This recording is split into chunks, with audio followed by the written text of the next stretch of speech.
Assalamualaikum warahmatullahi ta'ala wabarakatuh. Innal hamdalillah nahmaluhu wa nasta'inu wa nastahdi wa nastaghfiruh wa na'udzu billahi min shururi anfusina wa min sayyiati a'malina. Man yahdihillahu fala mudilla lahu wa man yudlil fala hadiya lahu. Asyhadu an la ilaha illallah wahdahu la syarika lahu wa asyhadu anna sayyidana Muhammadan abduhu wa rasuluh. Allahumma salli ala sayyidina Muhammad wa ala alihi wa sahbihi wa barik wa sallim. Subhanaka la ilma lana illa ma 'allamtana innaka antal alimul hakim. Rabbi shrah li sadri wa yassir li amri wahlul 'uqdatam min lisani yafqahu qawli. Ya alim alimna min ilmika kama tarda bihi anna. Ya halim khallikna bihulkil hilmi wa haqiqna bihaqqa'ikil ilmi. Allahumma alimna ma jahilna wa zakkirna ma nasina. Allahumma yassir wa la tu'assir wa tammim bil khair amma ba'd. Alhamdulillah, syukur kita kehadrat Allah Subhanahu wa taala dengan limpah dan kurnia daripadanya sehingga pada saat ini Allah SWT masih mengurniakan kepada kita akan nikmat yang terbesar dalam kehidupan kita, iaitu nikmat Islam dan juga nikmat iman. Seterusnya Allah SWT masih mengurniakan kepada kita akan nikmat kesihatan yang baik serta kelapangan masa kita dapat sama-sama kita hadir ke dalam majlis ilmu ini. Mudah-mudahan Allah Subhanahu wa taala mengurniakan kepada kita ilmu-ilmu yang bermanfaat, insya-Allah. Baik, pada petang ni insya-Allah kita akan masuk satu tajuk yang baru, iaitu tentang asal usul penciptaan jin. Selama ni kita duk menyebut tentang jin, kita biasa dengar tentang jin, tapi hari ni kita nak tahu macam mana asal usul penciptaan jin. Kadang-kadang kalau kita dengar daripada hadis Nabi SAW dan juga daripada dalil-dalil yang Allah Subhanahu wa taala masukkan dalam Quran, dapat kita ketahui tentang asal usul jin yang kadang-kadang kita sering kali mendengarnya daripada mulut-mulut para ustaz yang menceritakan pelbagai versi. Tapi hari ini kita akan menggunakan kitab ni untuk sama-sama kita memperhalusi tentang penciptaan jin. Dalam ayat Al-Quran, Allah Subhanahu wa taala menyebutkan di dalam surah Ar-Rahman ayat yang ke-15. A'udzubillahi minasyaitonirrajim wa khalaqal janna min marijim minan nar. Kata Allah Subhanahu wa taala, dia menciptakan jin daripada nyalaan api. Abdullah bin Abbas radhiyallahu anhu berkata, maksud dari nyala api pada ayat di atas ialah dari nyala api yang murni. Dalam riwayat lain, Abdullah bin Abbas radhiyallahu anhu mengatakan maksudnya ialah daripada hujung jilatannya. Di dalam tafsir Ibn Katsir disebutkan tentang pada hujung jilatannya ini. Maksud apa? Dalam ayat Quran, Allah Subhanahu wa taala menceritakan tentang asal kejadian jin. Jin ni dijadikan daripada apa? Daripada api. Kalau sebelum ni kita mengetahui bahawa malaikat dijadikan daripada cahaya, manakala jin dijadikan daripada api. Bahkan ketika mana sebilangan pengetahuan yang kita diperbawakan kepada kita tentang asal usul ataupun kejadian iblis, yang mengatakan iblis datangnya daripada kalangan malaikat, itu adalah tafsiran yang salah. Itu adalah tafsiran yang salah. Yang mengatakan bahawa iblis datangnya daripada kalangan malaikat. Ada yang cerita kata iblis datang iblis pernah menjadi ketua para malaikat. Sedangkan Allah Subhanahu wa taala menceritakan bahawa malaikat dijadikan daripada cahaya. Malaikat tidak dijadikan daripada api. Macam mana iblis pula boleh datang daripada kalangan malaikat? Tetapi saya pernah menceritakan juga di sini bagaimana di dalam tafsiran Ibn Katsir menceritakan tentang keadaan iblis yang boleh berada bersama dengan malaikat. Satu hari pernah berlaku pertempuran ataupun peperangan antara jin dan juga malaikat. Ini berlaku sebelum asal kejadian Nabi Adam AS. Berlaku pertempuran dan peperangan antara jin dan malaikat pada ketika itu. Dan pada ketika itu iblis telah tertawan. Dia tertawan lalu dibawa naik untuk tinggal pada waktu tersebut ni, dibawa naik ke langit.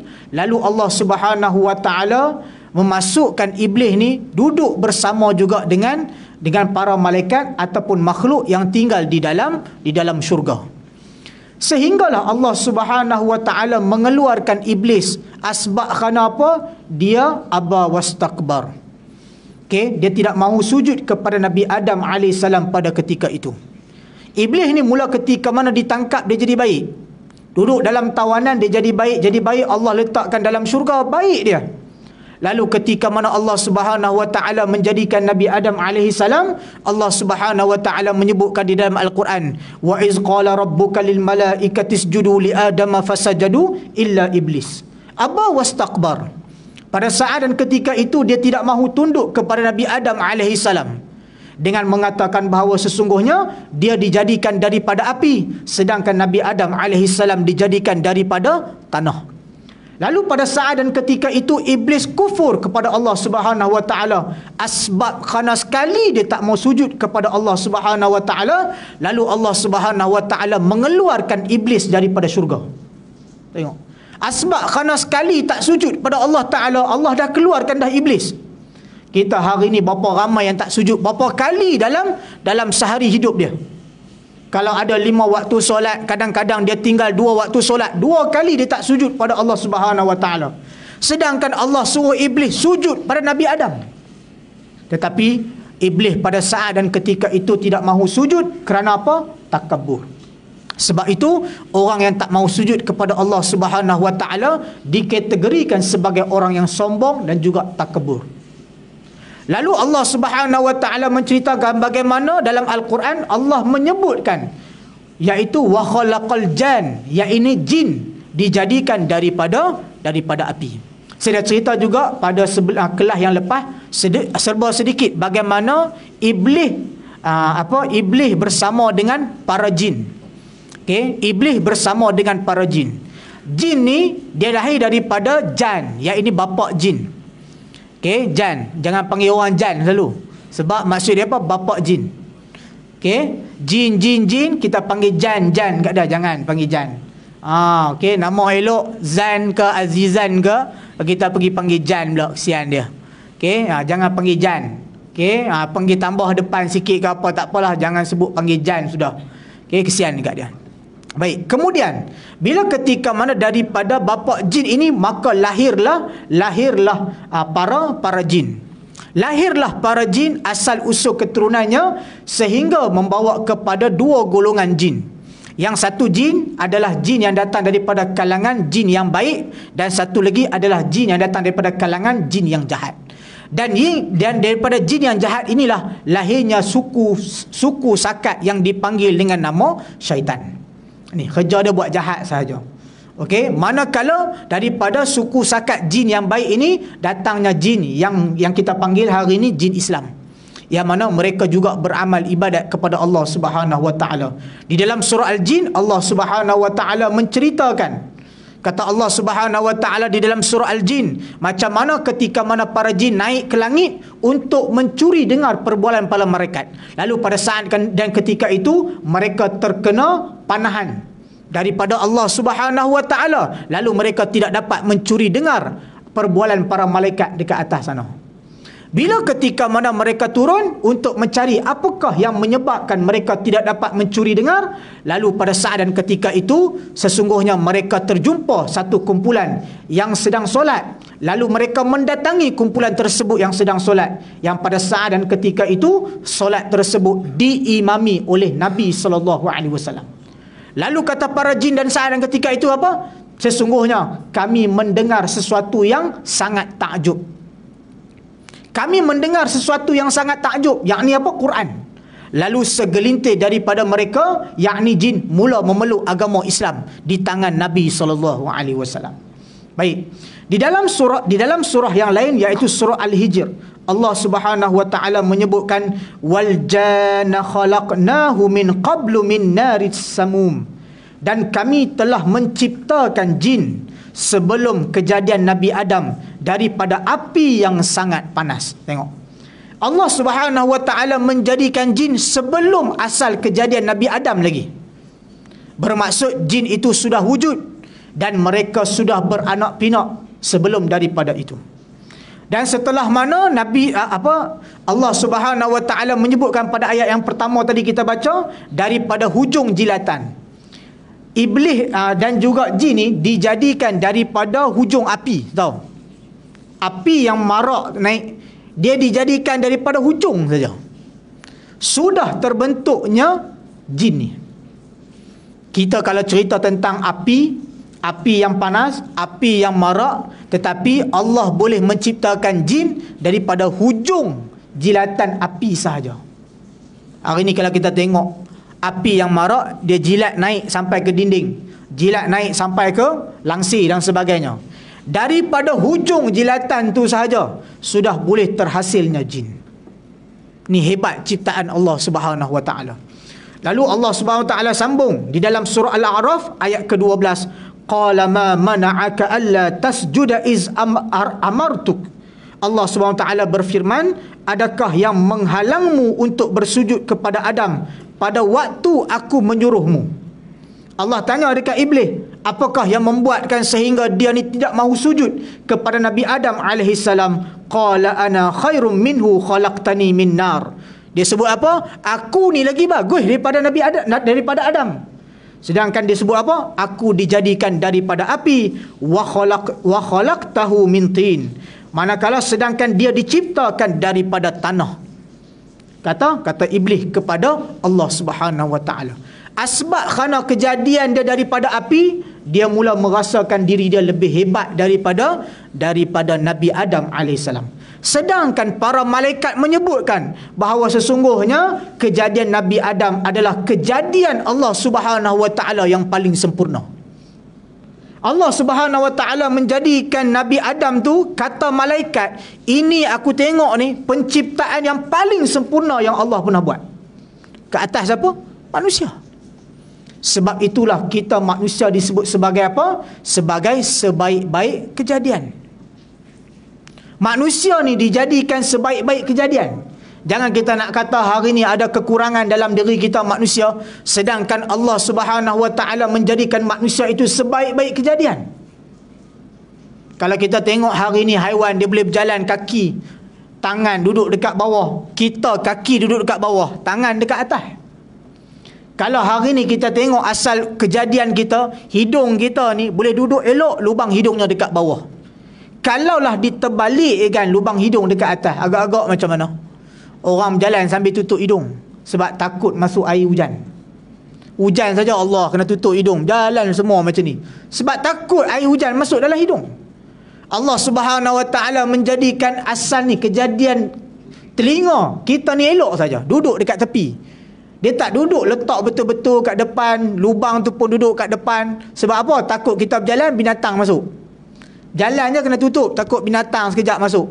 Ni duduk kat tepi, binatang lalu tak masuk. Allah Subhanahu wa ta'ala mendatangkan kepada kita asal kejadian mata yang cukup cantik, elok, yang mana ketika mana kalaulah ada masalah mata ini boleh mengakibatkan kita tak nampak asbab kerana sakit. Tapi dengan mata penglihatan kita hari ni, kalaulah sebelah mata tak nampak, habis. Allah letakkan di atas mata ni bulu. Bulu ni kalau tak ada, silat-silat keluar air mata tak berhenti. Ada satu pernah diceritakan tentang kejadian satu orang laki-laki yang terbakar sebahagian daripada mukanya, bulu mata dia ni hilang, tak ada. Bulu mata dia ni hilang, air mata duk keluar tak berhenti. Duk keluar. Kita hari ni nampak bulu mata biasa je. Kan, tu pun duk kepit bagi naik sikit kan. Kepit sikit bagi naik, kokot lah kan, boleh nampak cantik naik. Tapi nak ceritanya hari ni kalau tak ada bulu mata tu, Allahu Akbar, Allah SWT uji satu orang. Dengan tak ada bulu mata, air mata keluar menitik, tak berhenti-henti. Kita hari ni tak jadi lagi kat kita. Na'udzubillah, mudah-mudahan Allah SWT tidak mendatangkan kepada kita ujian-ujian sedemikian asbab takut kita tak boleh terbawa dalam diri kita. Tapi orang ketika mana tak ada penglihatan, yang tak ada pendengaran, yang lidahnya tak boleh berkata-kata, Allah Subhanahu wa ta'ala uji mereka sedemikian. Kita hari ni ketika mana Allah menjadikan kita sesempurna kejadian, apa yang kita balas balik kepada Allah Subhanahu Wa Taala? Allah suruh kita sujud pada Allah saja. Allah nak kita mengabdikan diri kepada Allah saja. Solat hang jangan tinggal, puasa aku suruh hang puasa bulan Ramadan. Hang jangan buat benda yang mungkar. Hang buatlah amal makruf dalam kehidupan hang. Benda-benda tu adalah benda yang mudah kalau kita aplikasikan dalam kehidupan. Itu menunjukkan sebagai salah satu bukti tanda kita taat kepada Allah Subhanahu Wa Taala. Tapi sebab kerana apa? Kita lebih taat kepada benda yang selain daripada Allah Subhanahu Wa Taala. Yang kita taatkan kepada duit, yang kita taatkan kepada jawatan, yang kita taatkan kepada harta benda, yang kita taatkan kepada kesenangan, yang kita taatkan kepada kekenyangan. Tapi semua benda tu kita tak balikkan kepada Allah Ta'ala. Kita makan, kita tak baca bismillah. Kita dah habis makan, kita tak ucap alhamdulillah. Kita tidur, kita tak baca doa. Kita bangun, kita tak sebut alhamdulillah. Macam mana tanda kesyukuran yang kita nak tunjuk pada Allah Ta'ala kalau dalam sekecil-kecil benda tersebut yang Nabi ajar kepada kita, kita tak dapat aplikasikan? Macam mana cara kita nak tunjuk bahawa ketaatan kita kepada Allah Ta'ala tidak lain tidak bukan hanya dengan mengikut apa yang diajarkan oleh Nabi SAW, yang diperjuangkan oleh Nabi SAW di dalam agama Islam, supaya kita mengaplikasikannya dalam kehidupan seharian. Jadi, macam mana cara kita nak taat pada perintah Allah? Macam mana cara kita nak mensyukuri akan nikmat yang Allah kurniakan kepada kita dengan menjadikan kita sebaik-baik kejadian dengan mentaati perintah Allah Subhanahu Wa Taala. Tu je, tak ada benda lain. Boleh tak kita nak kumpul 1 juta nak bayar dengan harga mata? Tak boleh. Hari ni orang nak jual buah pinggang. Orang nak jual buah pinggang dengan harga berapa? 500,000. 500,000 nak jual buah pinggang.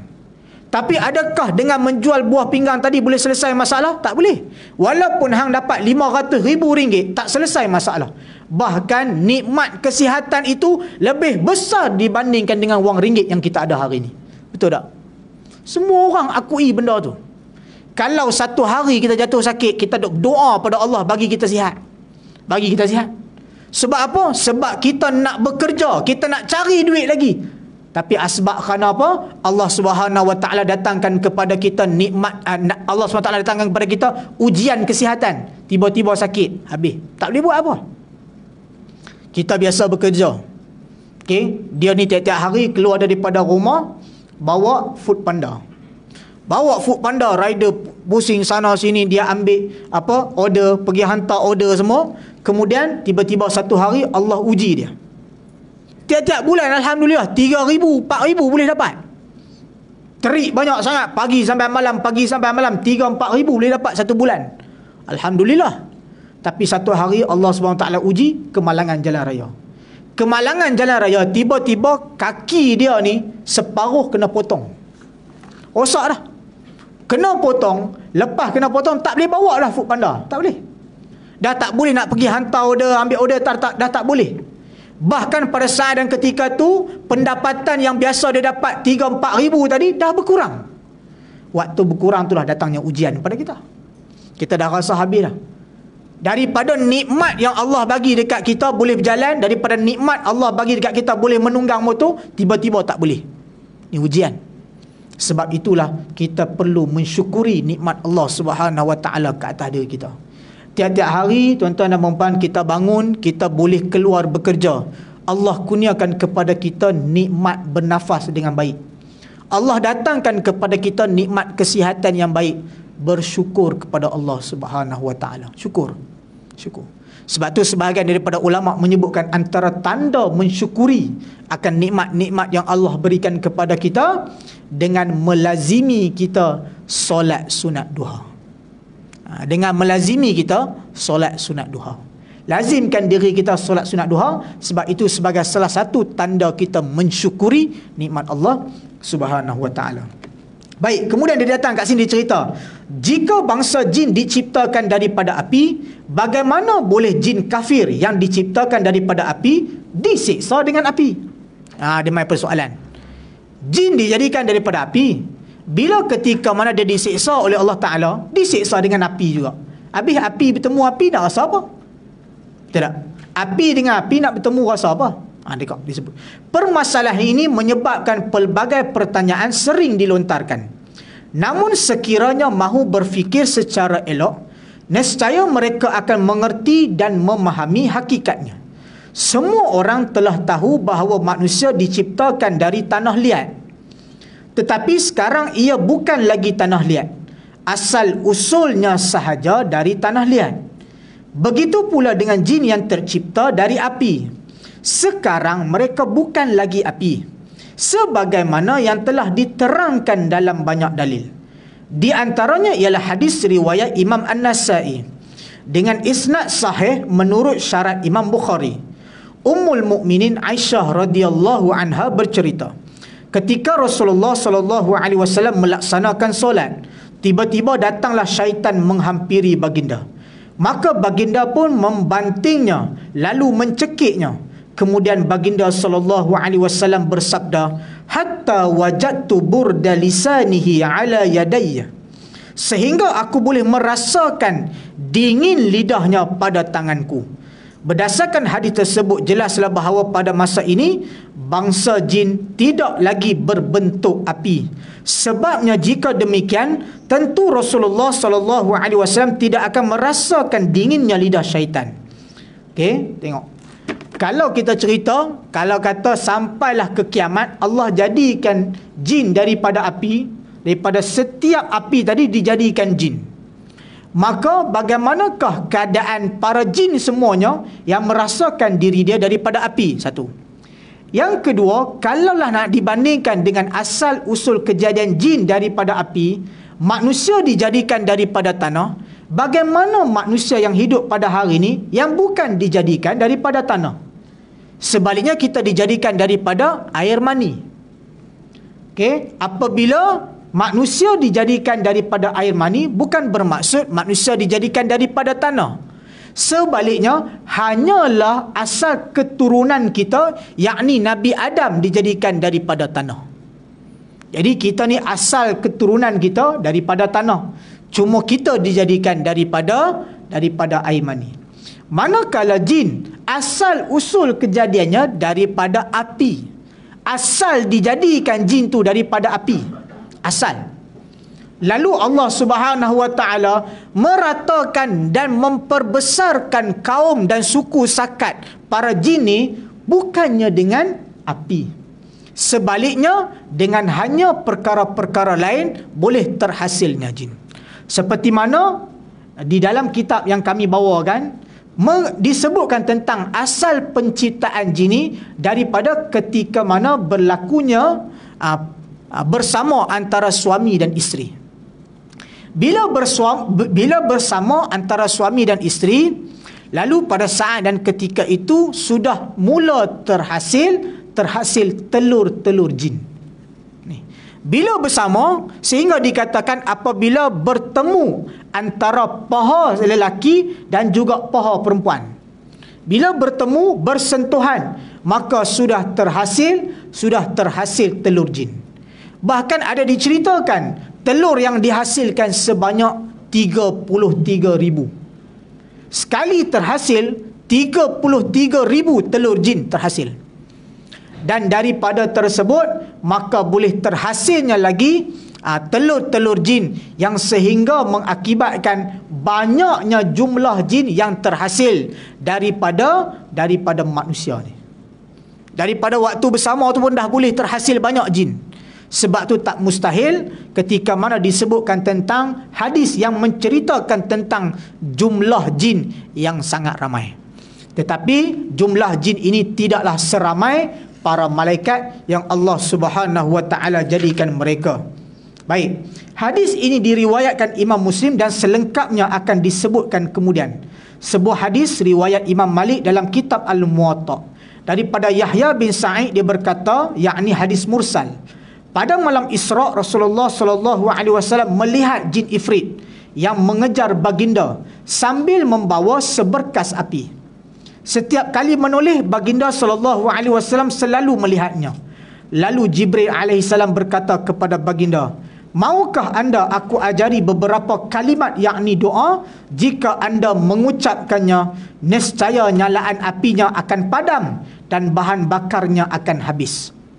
Dua hadis di atas menjadi bukti bahawa jika iblis tetap berada dalam bentuk api, tentu dia tidak memerlukan pelita atau seberkas api. Dalam hadis yang pertama tadi, Nabi ni pernah cekik jin. Nabi pernah cekik jin, tiba-tiba Nabi terasa yang lidah jin terjelir tu kena ke tangan Nabi dan Nabi rasa sejuk. Kalaulah dijadikan sepenuhnya daripada api, nescaya tangan Nabi tak sejuk. Tangan Nabi tak sejuk. Tapi bilalah ketika mana lidah dia terkena pada tangan Nabi, Nabi boleh rasa sejuknya lidah iblis ni, lidah jin ni. Itu salah satu. Nabi SAW boleh tengok jin dalam keadaan rupa asal. Nabi boleh tengok jin dalam keadaan rupa asal. Kita je tak boleh. Kita memang tak boleh. Ada orang klaim boleh tengok dalam rupa asal, sebenarnya dia berbohong. Tak boleh. Imam Asy-Syafi'i pernah menyebutkan, kata Imam Asy-Syafi'i, barang siapa yang menyebutkan bahawa dia boleh melihat jin dalam keadaan asal, sesungguhnya dia telah kufur. Terbatal syahadah dia, kata Imam Asy-Syafi'i. Sebab apa? Dia boleh klaim bahawa dia boleh tengok jin dalam keadaan asal. Kita manusia tak boleh tengok jin dalam keadaan asal. Tak boleh. Tak boleh tengok jin dalam keadaan asal. Yang kita boleh tengok hanyalah jelmaan dan rupaan dia sahaja. Tiba-tiba nampak rupa macam ni, terjelir lidah, mata tersembur keluar, rambut panjang, hantu kat limah kan. Boleh nampak keadaan macam tu semua hanyalah jelmaan. Dia bukannya realiti. Tu bukan realiti. Ada yang kata, ustaz, saya pernah nampak hantu panjat tu. Dia hantu apa? Dia panjat flag, dia kata. Saya kata, nampak panjang mana? Panjang, ustaz. Orang kata hantu galah. Saya pun tak tahu. Saya tak pernah tengok hantu galah setinggi galah mana, saya tak tahu. Jadi yang dinampakkan itu hanyalah jelmaan sahaja. Ada yang ketika mana nampak budak kecil, betul? Tiba-tiba nampak budak kecil berlari, panggil, tengok rupanya adik dia kat tempat lain. Ingatkan adik tadi, rupanya benda lain. Betul tak? Ada yang kata tuyul, boleh nampak tuyul. Itu semua hanyalah jelmaan. Kita tak boleh tengok dia dalam rupa asal. Tak boleh tengok dalam rupa asal. Bahkan bunian sekalipun kita tak boleh tengok dia dalam rupa asal. Tak boleh. Bunian ni, saya pernah cerita pasal bunian kan. Bunian ni adalah pencampuran antara, ni penciptaan juga ni, kita cerita sikit. Pencampuran antara manusia dan jin. Ni jin tadi ni. Bunian ni pula adalah percampuran, yakni berlakunya perkahwinan antara manusia dan jin. Lalu terlahirlah anak tadi dinamakan bunian. Itu bunian. Manusia berkahwin dengan jin. Ada tak benda ni? Ada. Yang mana jelmaan jin tadi, manusia tu boleh nampak. Nampak, tiba-tiba jin tu bawa dia masuk dalam alam dia, kemudian berkahwin. Ni yang cerita banyak orang hilang tak jumpa. Orang hilang tak jumpa entah ke mana, diceritakan tentang masuk alam bunian. Saya pernah ada satu orang, dia cerita dekat saya pengalaman dia masuk alam bunian. Saya tanya, betul ke? Ni betul, Cak. Cerita betul, dia kata. Dia duduk di sungai besar. Dia cerita kat saya, dia ada satu kebun. Dia kerja kebun. Pakcik dah ni, pakcik bukan muda, pakcik lah. Satu hari dia kata, waktu saya masuk tu, saya duduk pergi tebas-tebas, tiba-tiba saya nampak satu kawasan cantik sangat, dia kata. Kawasan tu tersusun, pokok-pokok dia rapi, elok, cantik. Berbeza dengan keliling tu, pokok tinggi, nampaklah dia punya serabut ni tu. Duduk, tiba-tiba satu kawasan tu nampak cantik. Saya pun pergi. Bila-bila dia pergi, kemudian tak tahu dah entah ke mana. Keluarga cari tak jumpa. Tak jumpa. Kemudian petang tu dia kata dia keluar. Dia keluar, dia balik ke rumah. Balik ke rumah, anak-anak tanya, abah pergi mana? Dia kata, abah tadi tak tahulah. Dia kata mungkin dah masuk dalam perkampungan bunian, dia kata. Macam mana masuk perkampungan bunian? Dia kata, baru pagi tadi abah masuk. Ni petang baru keluar. Dia kata, abah baru keluar. Abah dah seminggu tak balik rumah. Anak dia kata dah seminggu dia tak balik rumah. Dia kata dia masuk dalam perkampungan tu, petang tu dia keluar balik. Mungkin duduk sana siang manjang sampai ke petang balik. Rupa-rupanya seminggu dah tak balik rumah. Siap anak buat report polis. Cari tak jumpa. Cari di kebun tak jumpa. Rupanya dia cerita dia masuk dalam alam bunian. Tapi keluar balik. Dapat keluar balik, tak tahu macam mana keluar balik, wallahu alam. Dia cerita pengalaman dia masuk keluar, rupanya anak-anak kata dah 1 minggu tak balik. Dia kata kat saya ni, antara tanda kita nak kenal perkampungan bunian, tempat bunian, kita masuk dalam satu kawasan hutan, kawasan semak, tiba-tiba tempat tu cantik, elok, susun rapi, pokok-pokok dia elok. Jangan kacau, jangan pergi depan tu, dia kata. Takut-takut kita dah termasuk. Dia cerita, dia kata kat saya. Tu pengalaman dia. Saya tak tahu. Ada pengalaman wali yang pernah, ada siapa sini pernah pergi jumpa bunian? Pernah kena tangkap dengan bunian? Tak ada lagi. Jadi kita kena hati-hati. Okey, hati-hati. Sebab kadang-kadang ramai orang sekarang ni dia suka masuk hutan. Dia tak? Ramai orang suka masuk hutan. Orang perempuan pun. Orang perempuan tanya nak pergi mana? Nak masuk hutan hujung minggu ni 2 hari. Macam-macam lah, masuk hutan kejap jumpa air terjun lah, tak apalah kan, ada hobi-hobi yang baru sekarang. Cumanya berhati-hati. Okay, kalau kita masuk, kita pagar diri banyak-banyak, kita baca selawat, kita baca zikir sebelum kita masuk sampai ke tempat yang kita nak pergi. Jangan sebarangan kita pergi kacau tempat-tempat yang mungkin kita nampak elok sebenarnya, tetapi tempat tersebut dihuni oleh makhluk yang lain. Jadi macam mana boleh terhasil bunian ni adalah hasil daripada perkahwinan manusia bersama dengan jin. Lalu terhasilnya anak ni adalah anak bunian. Anak bunian ni pula dia boleh dalam bentuk half-half. Tu yang sampai dah turun ke bawah, cucu cicit bunian ni, dia sampai boleh menjelma dalam keadaan yang begitu lama. Orang nampak lama, kadang-kadang hantu ni sekejap, betul tak? Ada orang nampak hantu sampai sejam dia nampak hantu berjalan. Dia pergi ikut hantu tu berjalan sejam, tak ada. Paling kuat 10-15 minit lah. Tiba-tiba mana hilang bi? Hilang dah. Sebab Allah waktu tu tak jelmakan dia. Kalaulah Allah jelmakan, nescaya kiri dan kanan kita pun kita akan nampak. Tetapi Allah tak jelmakan. Allah izinkan waktu tu ada seekor tu sahaja yang menjelma. Kalaulah Allah izin 4-5 ekor, asal kita lari dah. Duduk dalam rumah pun boleh lari. Sebab kadang-kadang jin pun banyak dalam rumah. Betul tak? Jin pun banyak dalam rumah kadang-kadang. Hati-hati hari ni. Kita yang bawa masuk jin. Okay? Malaikat nampak-nampak kita bawa masuk jin, malaikat pun lari keluar dah. Dah, sudahlah. Aku tak masuk rumah ni. Macam-macam. Antara apa yang kita bawa masuk jin, yang pertama hisap rokok dalam rumah. Terus terang saya sebut. Atau ustaz ni tak berlapik ustaz. Bukan nak berlapik dah. Hari ni kalau boleh nak isap rokok, bukan kalau boleh tinggal terus lah. Tak ada lah kalau boleh. Tinggal terus lagi elok. Okay? Tapi kalau payah dia kata ustaz ni bateri ustaz. Ni bateri ustaz ni. Ustaz bayangkan satu hari tak dapat ustaz kong bateri ustaz. Tak apalah, hisap luar rumah. Hisap luar rumah ni. Luar rumah, jangan dalam rumah. Sebab bila kita tarik asap rokok dalam rumah, semua pada waktu dan saat dan ketika itu jin turut ikut masuk dalam rumah. Waktu ketika mana jin masuk dalam rumah, malaikat akan keluar daripada rumah. Waktu tu anak nak menangis, anak tak nak dengar cakap, tiba-tiba kita bergaduh suami isteri, jangan salahkan kepada macam-macam benda. Jangan duk salah macam-macam, salah tu salah ni tak. Kita sendiri yang tarik jin masuk. Tarik masuk macam-macam lah jin buat dalam rumah.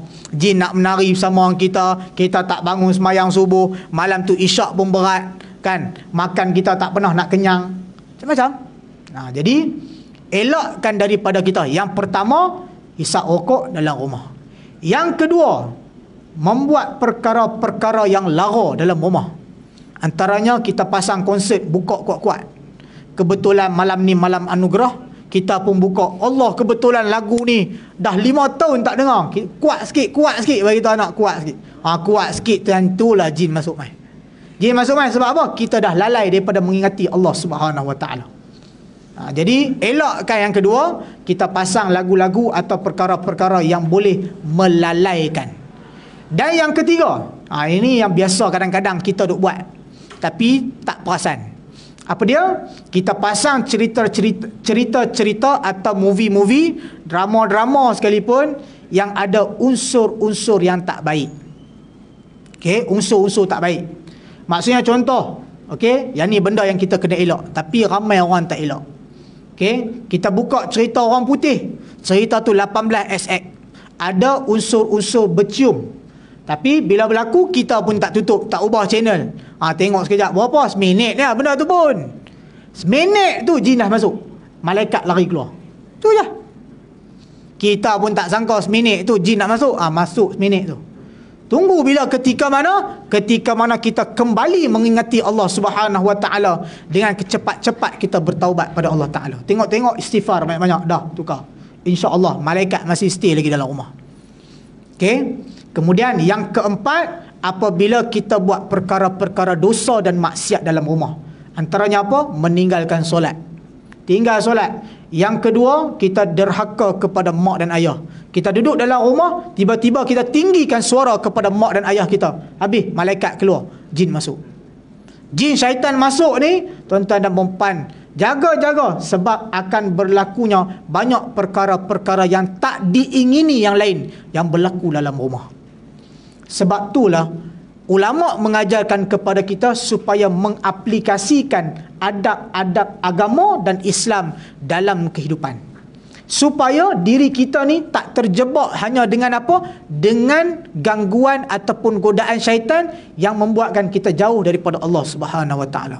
Seorang guru saya pernah menceritakan tentang satu orang ulama, syekh. Dia ni satu orang yang hebat, yang ketika mana dalam hidup dia syaitan berusaha untuk memesongkan hati dia. Satu orang ulama. Tapi dicari kelemahan-kelemahan dia, satu pun tak dapat.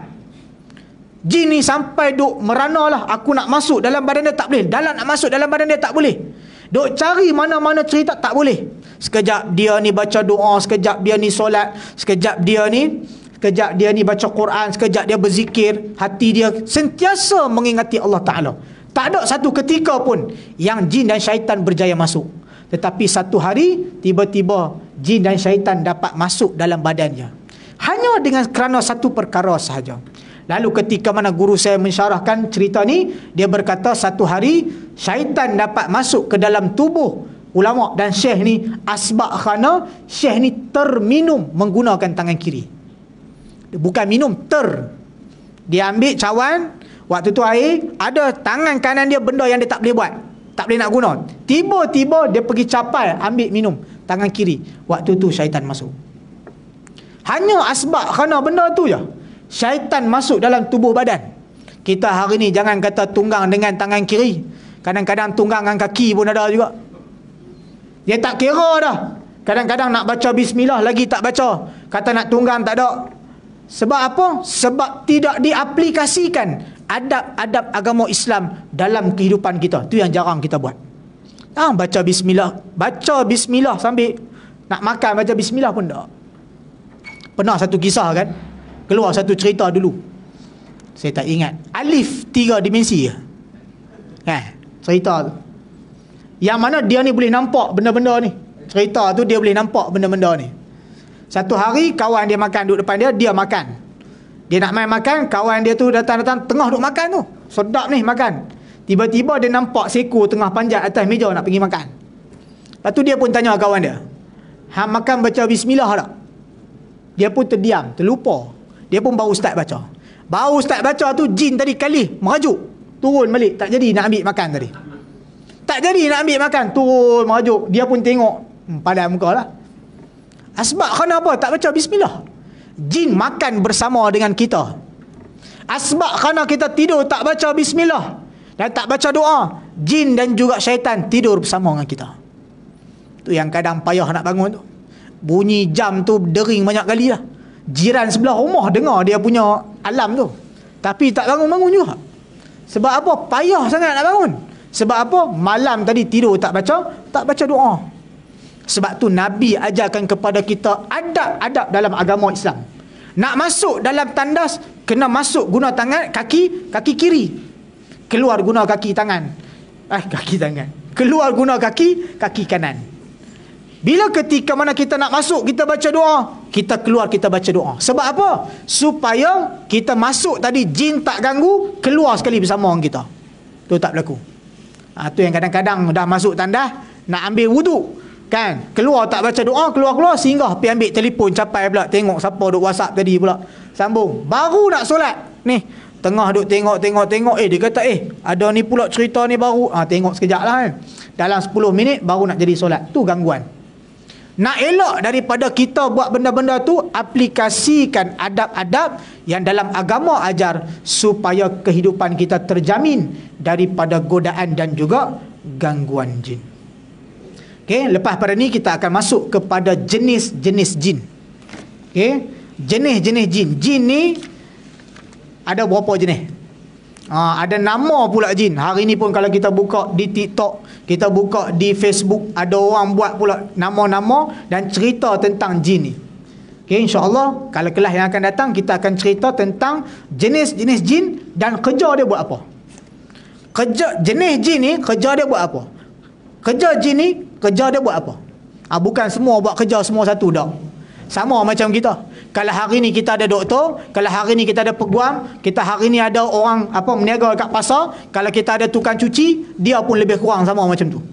Dia pun ada. Cuma ada jin-jin tertentu yang ditugaskan untuk mengganggu manusia dalam keadaan macam mana. Ada jin, satu jin ni nama dia apa? Dia kerja nak ganggu rumah tangga. Ada satu jin ni nama dia apa? Dia kerja ikut orang pergi ke shopping komplek. Kalau dalam perbahasan dia tu ikut ke pasar. Jin tu ditugaskan ikut pergi pasar. Tapi hari ni jarang orang pergi pasar sangat. Sekejap-sekejap balik rumah. Tapi ramai orang pergi shopping komplek. Kerja dia supaya apa? Orang tu duduk lama dekat pasar tu, nak membeli macam-macam. Hari ni pun jin tu ikut juga. Pergi mana? Shopping komplek. Tu yang tawaf habis semua tu. Tawaf habis tingkat 1, tawaf tingkat 2, tawaf tingkat 3 kan. Tapi tak beli-beli juga. Pergi tengok saja. Sebab apa? Sebab jin ni akan membuatkan kita lalai dan duduk lama di tempat tersebut. Lalu kita mula tinggal solat dan sebagainya. Kita akan cerita pada pengajian yang akan datang insya-Allah. Mudah-mudahan memberi manfaat kepada kita semua. Saya berhenti sampai takat ini.